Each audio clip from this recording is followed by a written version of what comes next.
Bismillahirrahmanirrahim. Sahabat-sahabat yang baru bersama, boleh dengar ke suara saya? Mohon respon jika boleh dengar dan jelas suaranya.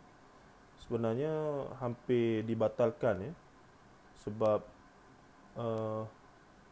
baru saja blackout, tapi Alhamdulillah tak sampai 5 minit dia ada balik api. Saya baru nak tulis mesej kata batal kuliah kita pagi ni, tangguh sebab blackout. Cuma Alhamdulillah rezekinya tak sampai 5 minit dia nyala balik. Okey, Puan Nur Hasiah Bakri jelas. Okey, baiklah kita mulalah. Bismillahirrahmanirrahim. Assalamualaikum warahmatullahi taala wabarakatuh.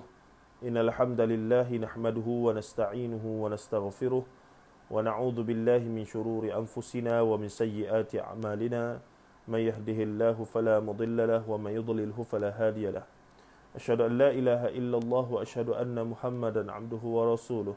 Allahumma salli wa sallim wa barik ala Muhammad wa ala alihi wa sahbihi wa man tabi'ahum bi ihsanin ila yaumiddin, amma ba'd.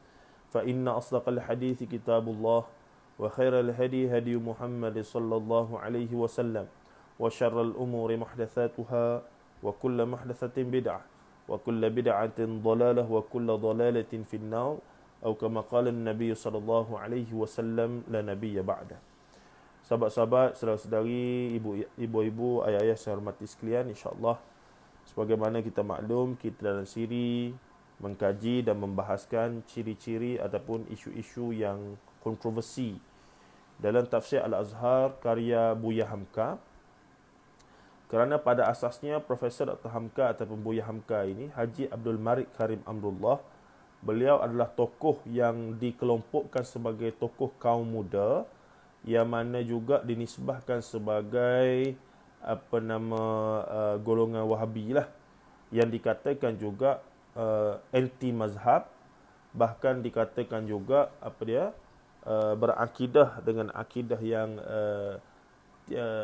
mungkin ada setengah mengelompokkan akidah dia, mazhab akidahnya adalah mazhab yang tidak termasuk daripada ahli sunnah wal jamaah. Sebab nisbah kepada Wahabi itu implikasinya adalah mengatakan bahawa dia ni tidak terlibat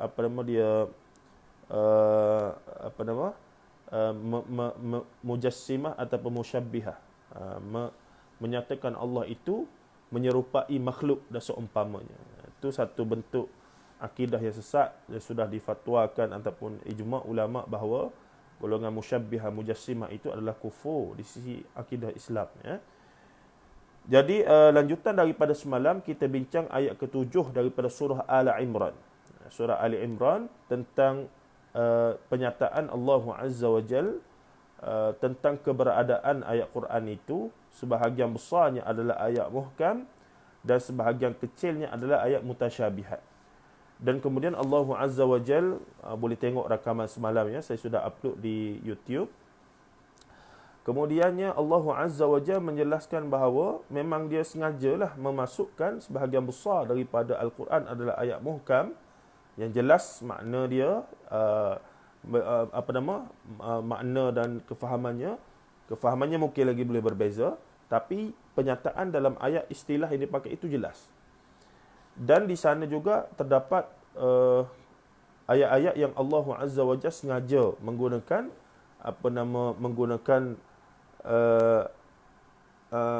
istilah-istilah yang mutasyabihat, yang dikatakan samar, yang dikatakan menyerupai ataupun membuat perumpamaan dan seumpama-seumpamanya.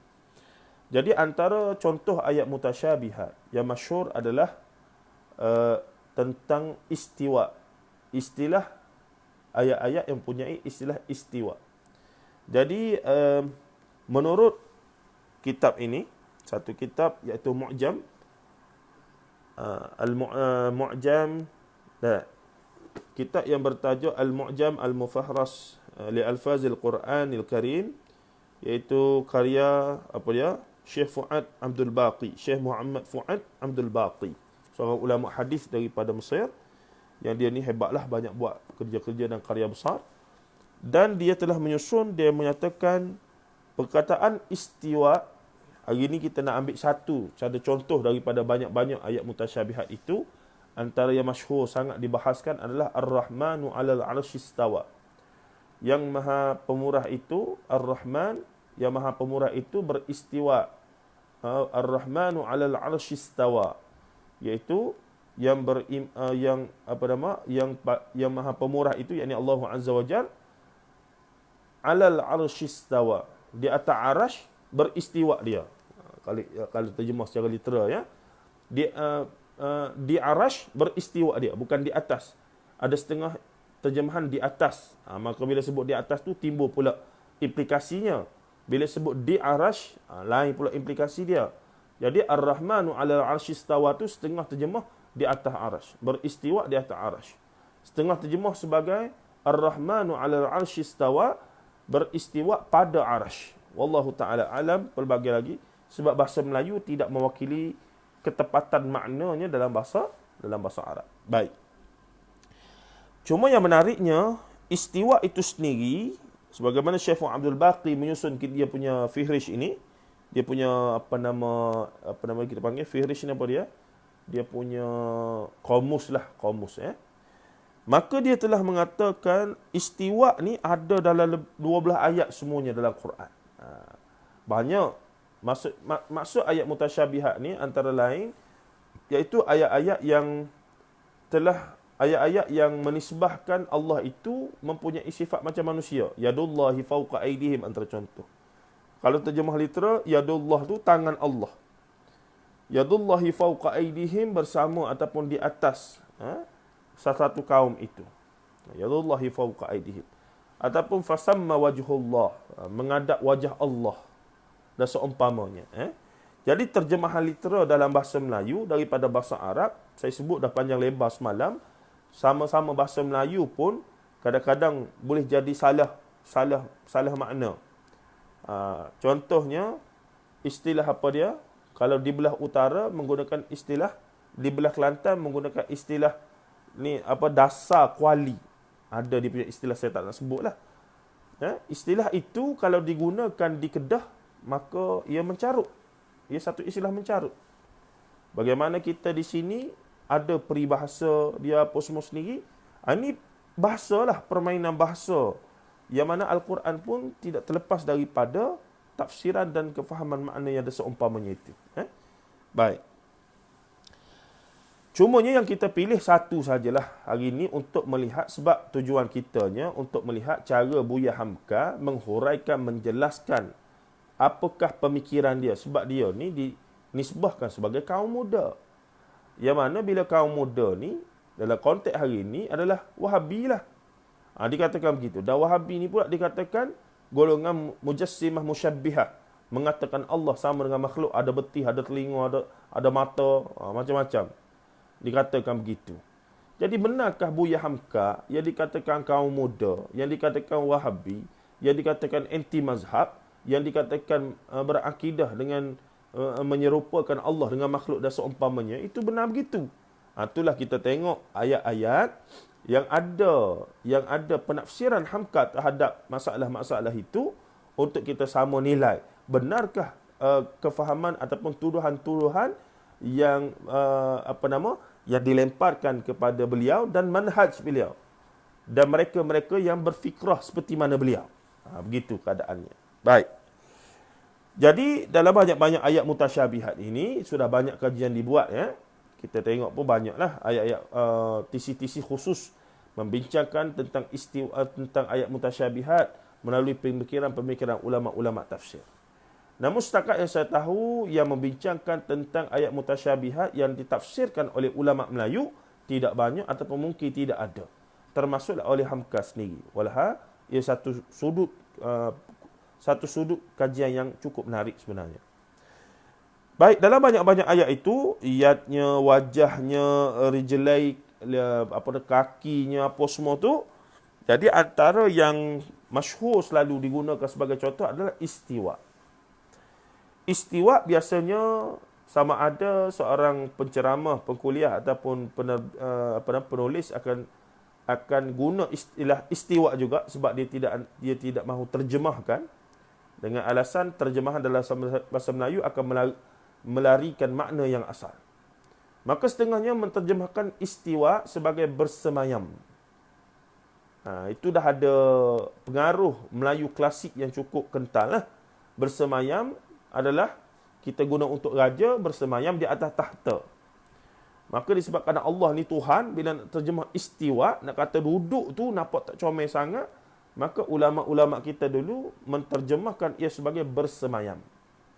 Bersemayam di atas, bersemayam di singgah sana. Jadi digunakan istilah itu untuk menterjemahkan istiwa. Pada asalnya bagi orang yang faham hakikat, maka tak ada masalah. Namun bagi yang melihat secara zahir, maka dia akan jadi masalah. Orang yang faham secara zahir bermasalah, orang yang melihat terjemahan itu dengan makna zahir pun akan menjadi masalah. Baik. Apa yang berlaku kemudian? Istiwa ni ada dalam 12 ayat. Nah, antaranya summa stawa 'alal 'arsy. Banyaklah summa stawa 'alal 'arsy yudabbirul amra ma min syafi'in illa min ba'di idnih. Ada banyak ayat.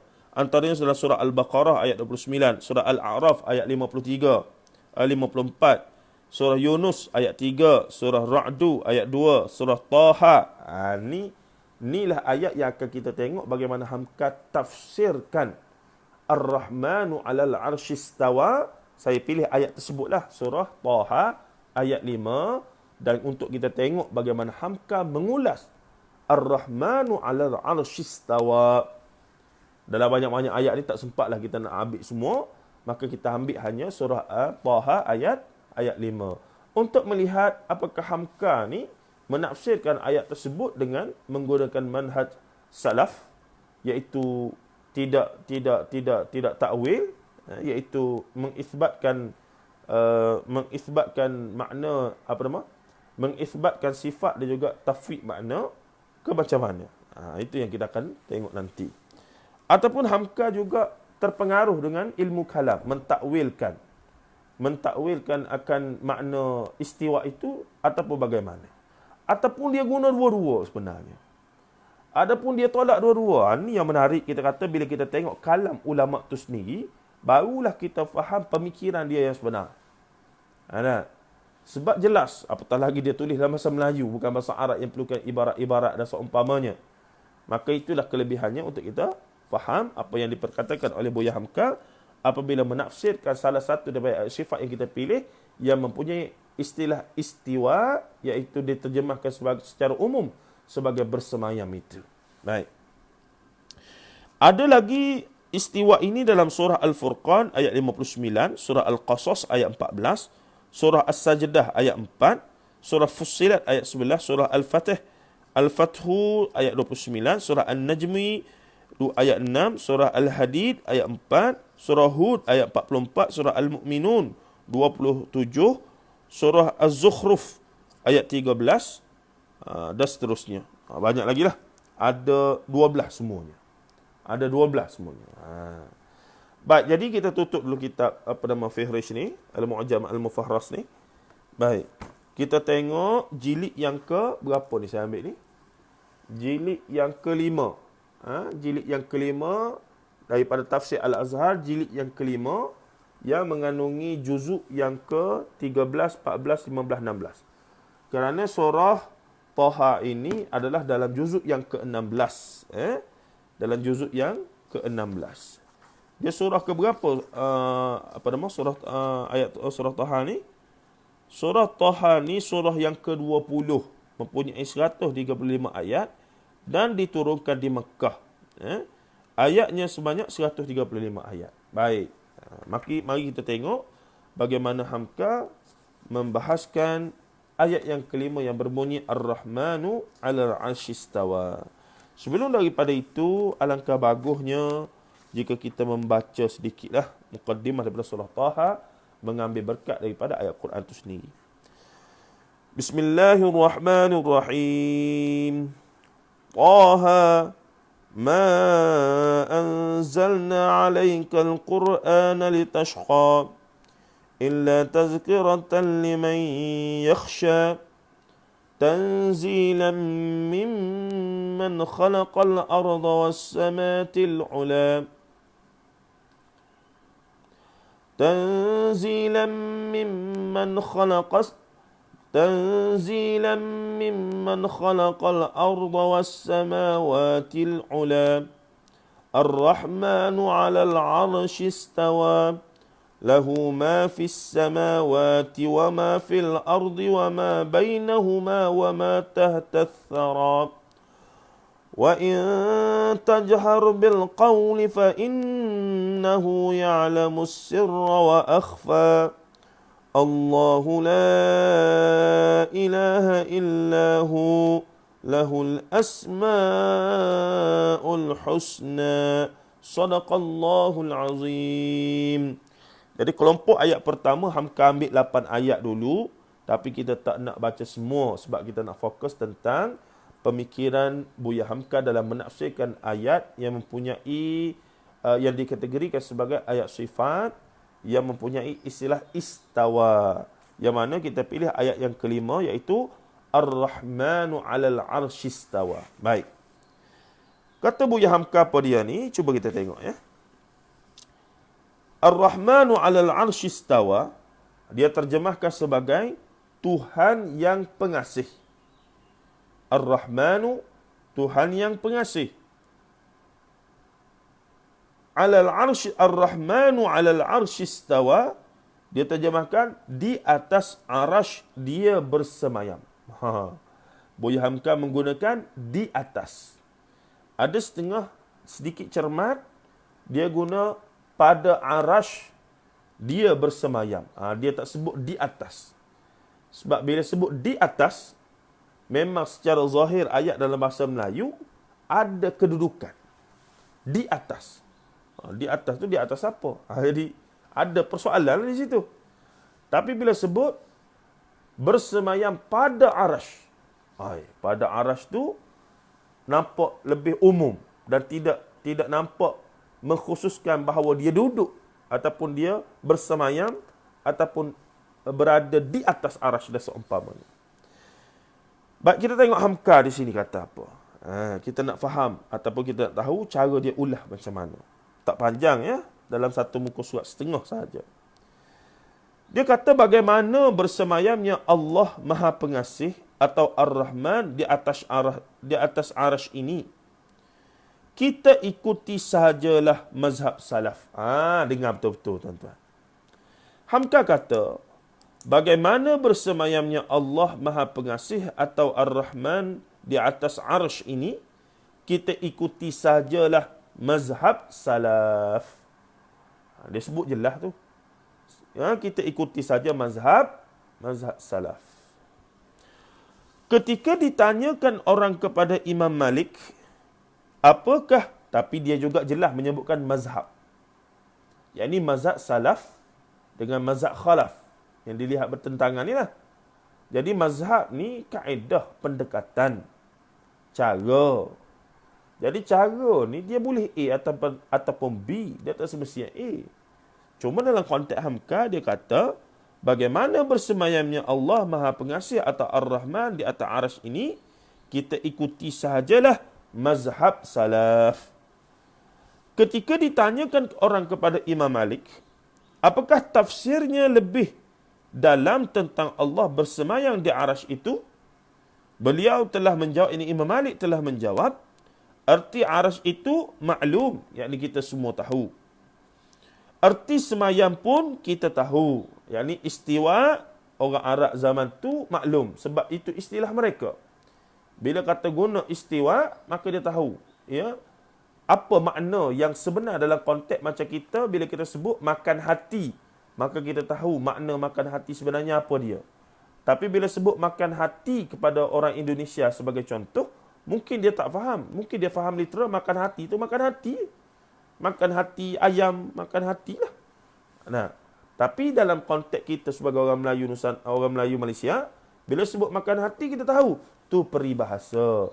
Nak katanya terasa hati ataupun terguris dan seumpamanya. Jadi perbezaannya berpunca daripada kefahaman terhadap istilah ataupun ayat murakkab, ayat yang menjadi perbahasan itu. Baik, katanya lagi apa dia? Arti arasy itu kita semua tahu, arti semayam pun kita tahu, bagaimana arasnya dan bagaimana semayamnya tidaklah kita tahu. Kaif bila kaif. Macam mana? Yakni kaifiyat dia. Kalau kata duduk tu, duduk lagu mana? Kalau kata bersemayam itu, istiwanya macam mana? Ataupun arash, ataupun arash itu bentuknya macam mana? Dan itu disebutkan bagaimana arashnya dan bagaimana semayamnya tidaklah kita tahu. Bertanya tentang ini pun adalah haram. Dan memang betul. Kalau tuan-tuan rajin Google sikit, akan jumpa banyak kalam Al-Imam Malik bin Anas radhiyallahu anhu. Ada orang datang tanya tentang perkara ini dan dia jawab lebih kurang sama.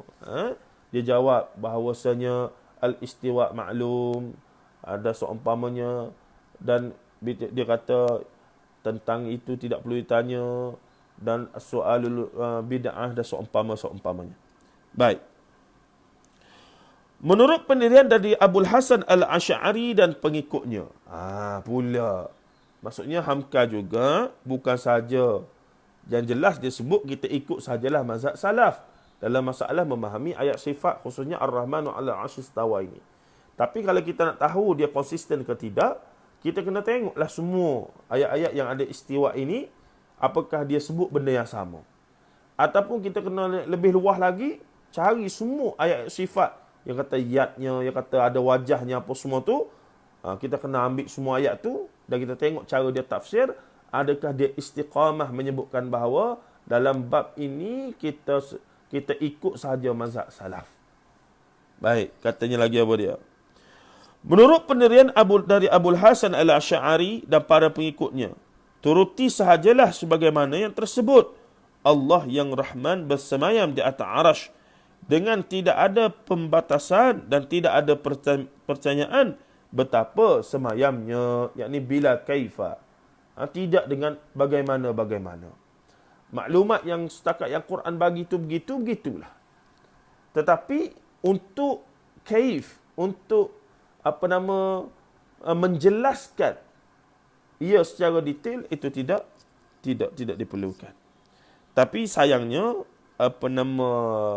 Buya Hamka tidak jelaskan nukilan yang diambil daripada Hamka ni daripada mana. Itu sayang sikitlah. Dia sebutlah menurut pendirian dari Abul Hasan Al-Asy'ari dan para pengikutnya, turuti sahajalah sebagaimana yang tersebut. Allah yang Rahman bersemayam di atas arasy-Nya dengan tidak ada pembatasan dan tidak ada pertanyaan betapa semayamnya. Tetapi patut juga kita ketahui penafsiran dari penafsir dari kalangan Mu'tazilah. Ni kata hebat Buya Hamka ni tuan-tuan. Daripada Mu'tazilah pun. Tapi bila dia nukil, bukan bermaksud dia percaya ataupun dia berpegang dengan perkara tersebut. Tapi menjadi kebiasaan orang alim ni, orang yang hebat ni, dia akan nukilkan pandangan-pandangan ulama yang pada dia ada nilai. Maka dia kata, soalannya dia kata, cuba kita tengok pandangan daripada golongan Mu'tazilah ni, daripada tafsir mereka, ulama tafsir mereka. Macam mana sudut pandang mereka tentang masalah ayat-ayat sifat, khususnya Ar-Rahmanu 'ala 'arsy istawa ini. Maka kata Buya Hamka, tetapi patut juga kita ketahui penafsiran dari penafsir dari kalangan Mu'tazilah. Dia kata pun cantik, dia kata sepatutnya kita tahulah juga. Maksudnya belajar. Walaupun tak semesti kita percaya. Tapi cukup sekadar untuk kita maklum. Oh begini cara mereka tafsir. Begitu. Nah, katanya apa dia? Iaitu Jarullah Az-Zamakhsyari dalam Al-Kashaf. Tafsir Al-Kashaf. Dia menulis, oleh kerana bersemayam di atas arasy dan arti arasy itu ialah singgah sana raja, secara literalnya arsyun adalah singgah sana. Sebagaimana dalam cerita Ratu Sabak, Ratu Sabak dengan Nabi Sulaiman AS, kalimah arasy juga telah digunakan apabila Allah nak gambarkan throne ataupun singgah sana Ratu Balqis itu. Jadi katakan namanya Ratu Balqis itu. Sedangkan dalam Quran disebut dia adalah Ratu Sabak lah. pemerintah Sabak, Malikus Sabak. Malikatus Sabak tu. Baik. Kemudian katanya lagi apa dia? Oleh kerana bersemayam di atas arash, dan arti arash itu ialah singgah sana raja, dan kedudukan itu tidak akan tercapai kalau tidak mempunyai kekuasaan. Maka dijadikanlah dia sebagai kinayah, iaitu perumpamaan dari kekuasaan yang mutlak. Ar-Rahmanu 'alal 'arsy istawa, bersemayam di atas arash itu adalah untuk memberikan perumpamaan dari kekuasaan yang mutlak menguasai. Itu dah dia golongan tapi ini adalah tafsir Zamakhsyari, bukannya daripada daripada ahli kalam. Adalah konteks ni lah. Nah, sebab tu ada setengah tafsiran kepada istiwa itu istaula, menguasai lah, menunjukkan kuasa, yakni menguasai, sebab makhluk yang paling besar Allah Azza wa Jalla adalah arash. Jadi bila Allah disebutkan bersemayam di atas arash, soalnya satu perlambangan kinayah Allah menguasai sesuatu yang paling besar, maka apatah lagi yang kecil-kecil yang lain itu. Maka dikatakan lagi apa dia tu? Yang kedudukan ini tidak akan dicapai kalau tidak mempunyai kekuasaan. Maka dijadikanlah dia sebagai kinayah dari kekuasaan yang mutlak. Orang selalu mengatakan si Anu bersemayam di negeri Anu. Yang dimaksudkan ialah bahawa si Anu tidak berkuasa di sana, meskipun dia tidak selalu duduk di atas singgasana itu. Mereka membuat susunan kata atas hasilnya kekuasaan itu dengan cara lain. Kerana begitulah yang lebih jelas dan lebih kuat untuk menunjukkan apa yang dimaksudkan si Anu, yakni raja itu. Demikian juga perumpamaan perkataan Tuan. Tangan si fulan lepas dan tangan si Anu terbelenggu.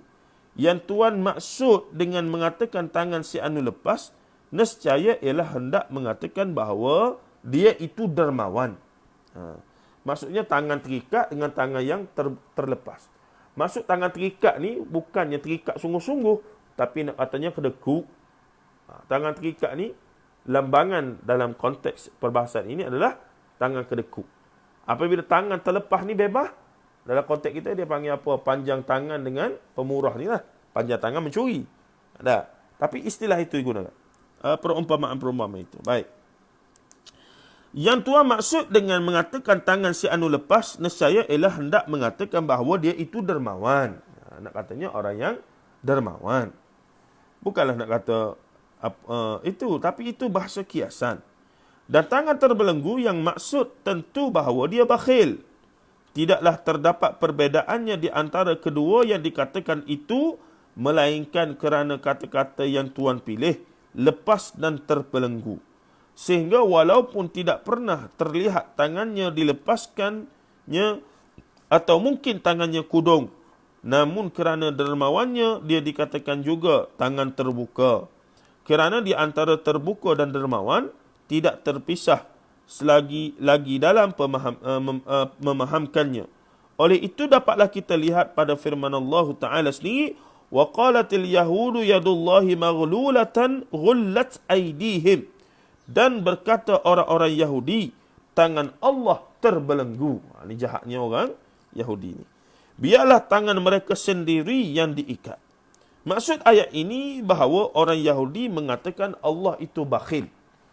Ni hebat Yahudi ni. Allah pun dia boleh maki. Allah pun dia boleh maki sebab tak puas hati. Sebab tidak serve dia right. Dan seumpamanya. Maka mereka mengatakan apa dia? Allah tu bakhil. Yakni bila mereka sebut wa qalatil yahudu yadullahi maghlulatan. Maksudnya, dan mereka berkata, yakni Yahudi itu, yadullahi maghlulatan, tangan Allah terbelenggu. Apakah yang dimaksudkan tangan Allah terbelenggu itu? Maka mereka mengatakan apa dia? Maksudnya adalah orang Yahudi telah menuduh Allah ni sebagai bakhil. Sebab tak bagi mereka rezeki ke macam mana, tidak menunaikan hajat mereka ke, dia pergi maki Allah ni Yahudi ni. Jahatnya Yahudi ni, dia pergi maki Allah, dia kata Allah ni adalah dia kata Allah ni tangan terbelenggu, tangan Allah terbelenggu. Nak gambarkan bahawa Allah ni kedekut kepada mereka. Kemudian datang sambungan ayat bal yadahu mabsutatani. Bahkan kedua belah tangannya terbuka. Datang ayat lain mari lawan ayat itulah. Bal yadahu mabsutatani. Bahkan kedua belah tangannya terbuka. Mabsutatani. Mabsutatani, yakni terbuka. Dua belah tangannya terbuka. Inilah kita katakan kalau baca secara literal, memang itulah bahasanya. Bal yadahu mabsutatan. Bahkan kedua tangannya terbuka. Kedua tangan. Jelas sebut tu, tuan-tuan. Jelas sebut tu. Tapi dalam konteks ini, mereka telah menafsirkan sebagai artinya dermawan. Tangan terbelenggu dengan tangan terbuka ni menunjukkan yang terbelenggu ni adalah orang yang bakhil, dan yang terbuka itu adalah orang yang begitu sekali pemurah. Artinya dermawan dengan tidak tergambar di fikiran bahawa Allah itu bertangan atau ada belenggu atau ada lepas. Sekian Az-Zamakhsyari. Az-Zamakhsyari apa dia? Jarullah. Disebutkan tokoh paling besar dalam Mu'tazilah, walaupun adalah khabar yang menyebutkan dia akhirnya kembali kepada ahli sunnati wal jamaah. Wallahu ta'ala alam kebenarannya. Namun tafsir dari Zamakhsyari, tafsir Al-Kashaf itu diiktiraf sebagai salah satu tafsir yang hebat lah perbahasan dia. Tapi masalahnya ada benda-benda yang bersabit akidah yang perlu dibincangkan itu. Baik, katanya lagi apa dia? Tetapi Ar-Razi dalam tafsirnya. Siapa dia tafsir Ar-Razi? Al-Imam Fakhruddin Ar-Razi. Dalam tafsir dia ada tafsir Al-Kabir, Mafatihul Ghaib. Tafsir besar, Mafatihul Ghaib, anak kunci perbendaraan yang gaib. Dia kata apa dia? Dalam tafsir dia tu. Tetapi Ar-Razi dalam tafsirnya tidak setuju sama sekali cara takwil yang dipakai kaum Mu'tazilah itu. Sedangkan Ar-Razi antara ulama tafsir yang tafsirnya masyhur menggunakan kaedah ra'yi, iaitu pendekatan penafsiran menggunakan perbahasan akal dan soal logik, mantik dan seumpama. Itu jelas. Tapi dalam bab ni, ni mengejutkan. Dia kata Ar-Razi dalam tafsirnya tidak setuju sama sekali cara takwil yang dipakai kaum Mu'tazilah itu. Kata Ar-Razi, kalau kita buka pintu itu terus-menerus, tentu dapat pula masuk takwil-takwil yang dipakai oleh kaum batiniyah. Maksudnya batiniyah dah wujud zaman ni. Siapa nak kenal batiniyah, bolehlah ikut perbahasan Ustaz Nodrus. Dia antara yang giat sedang membongkar pemikiran dan aliran batiniyah ini. Baik, kerana mereka itu, Al-Ghazali karang kitab khas ataupun menceritakan secara kita katakan fokus tentang dalam buku dia Al-Munqidh min ad-Dhalal ataupun Faisal Tafriqah bain al-Islam wa Zandaqah yang sudah diterjemahkan dalam bahasa Melayu, yang agak bagus kalau kita baca. Dalam tu Al-Ghazali telah jelaskan siapakah golongan sesat yang dia maksudkan itu. Baik, katanya lagi apa dia? Tapi Ar-Razi tak suka cara tu. Dia kata kalau terus-menerus pintu takwil dibuka, tentu dapat pula masuk takwil-takwil yang dipakai oleh kaum batiniyah. Kerana mereka itu pun pernah mengatakan tentang firman Allah Azza wa Jalla kepada Nabi Musa ketika Musa dipanggil menghadap ke lembah Tua. Fakhla'na 'alaik, tinggalkanlah terompahmu. Bahkan yang dimaksudkan di situ bukanlah benar-benar terompah, melainkan agar Musa melepaskan segala sangkut paut yang dengan yang lain, lalu menenggelamkan dirinya ke dalam khidmat semata-mata kepada Allah. Demikian juga takwil mereka tentang ayat yang berkenaan dengan Nabi Ibrahim dibakar. Dalam ayat tersebut disebutkan, Ya narukuni bardan wa salaman ala Ibrahim. Hai api, jadilah engkau dingin dan selamat untuk Ibrahim. Ini ayat yang biasa digunakan oleh mereka yang nak kebal, tuan-tuan. Dia duduk beramah juga dengan ayat ni. Sebab apa? Sebab nak kebal. Jadi ke tidak, bolehlah test.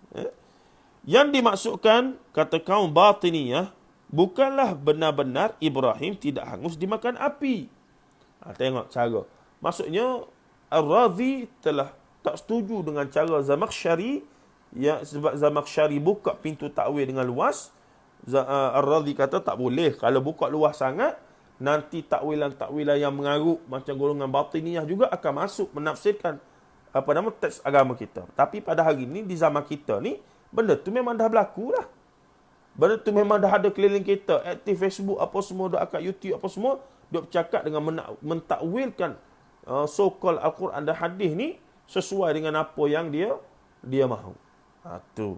Jelas tuan-tuan, banyak YouTube dia. Boleh Google saja. Saya tak sebut nama lah. Maka akhir sekali, yang dimaksudkan yakni oleh Buya Hamka, kata kaum batiniyah bukanlah benar-benar Ibrahim tidak hangus dimakan api. Mereka menyatakan bahawa Ibrahim selamat hari api kezaliman musuh-musuhnya. Dan di sana tidak ada api sama sekali. Demikian juga perkataan berkenaan dengan kata-kata dan firman-firman Allah yang lain. Akan tetapi yang menjadi undang-undang, yakni kanun pegangan kita ialah membawakan arti lafal yang ada dalam Quran itu menurut hakikatnya yang sebenar. Kecuali kamu berdiri dalil-dalil yang masuk akal dan pasti yang mewajibkan kita berpaling kepadanya. Alangkah baiknya orang yang tidak mengetahui duduknya suatu perkara agar jangan turut membicarakannya. Sekian Ar-Razi. Jadi Buya Hamka dalam mendatangkan pandangan-pandangan dalam menghuraikan Ar-Rahmanu 'alal 'arsy istawa telah melakukan satu, kita kata, pendekatan yang nak cuba harmonikan. Pertama, secara jelas dia sebut dalam bab ini lebih baik kita ikut mazhab salaf, jelas. Tapi dalam masa yang sama dia juga buka perbincangan kepada mazhab-mazhab lain, orang Islam yang bermazhab akidah selain daripada apa yang dia percaya, untuk juga sebenarnya diambil pandangan mereka, khususnya daripada Zamakhsyari dan juga Al-Imam Fakhruddin Ar-Razi rahimahullah ta'ala.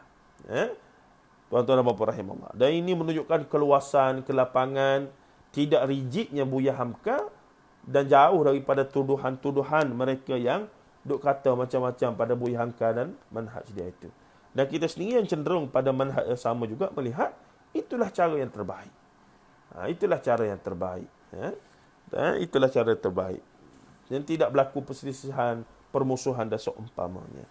Baik, untuk melihat ayat-ayat lain yang mempunyai kalimah arsyistawa, istawa itu, 12 itu, tak dapatlah saya membantunya. Baik. Tuan-tuan dan puan-puan rahimahullah ta'ala. Jadi, untuk melihat ayat-ayat lain itu, kita tak sempat. Sepatutnya kalau seronok, kalau kita tengok pula, ada tak Buya Hamka mengubah pandangan dia dalam tafsir. Kalau sempat hari ini, saya cuba semak balik. Ar-Rahmanu 'alal 'arsy istawa, dan beberapa lagi yang mana ada istilah istiwa, dan kita cuba bandingkan. Buat kajian bandingan secara umum. Buya Hamka ada berubah pandangan ketiga. Tiba-tiba dalam istiwa yang lain, dia kata istiwa di sini bermaksud istaula, yakni kena takwilkan, contoh dan seumpamanya. Dan itulah cara kita memahami pemikiran ulama, tuan-tuan, dengan kita melihat kalam dia sendiri. Jadi jelas di sini, akhir sekali nak sebutnya, bila mari ayat Ar-Rahmanu 'alal 'arsy istawa surah Taha ayat 5 ini, Buya Hamka pada awal mukaddimah terus sebut apa dia? Bagaimana bersemayamnya Allah Maha Pengasih atau Ar-Rahman di atas arasy ini.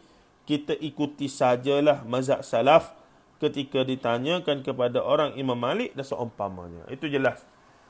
Walaupun dia terbuka menerima orang lain punya mazhab, kata mazhab khalaf ataupun Asy'ariyah sifat 20.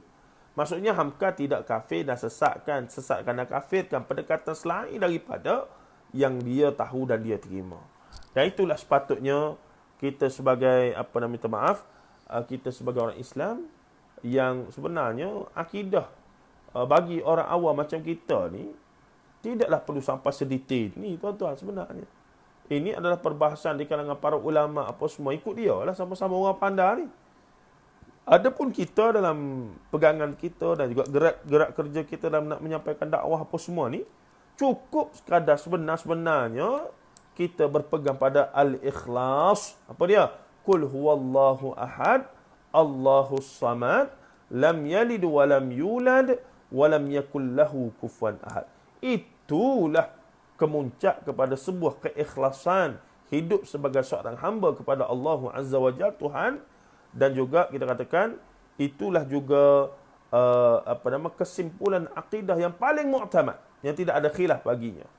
Jadi siapa yang nak belajar akidah Islam kena bermula daripada menilik mesej-mesej yang ada dalam ayat-ayat yang bersifat begitu. Bukannya duk kalau tentang ayat mutasyabihat ni.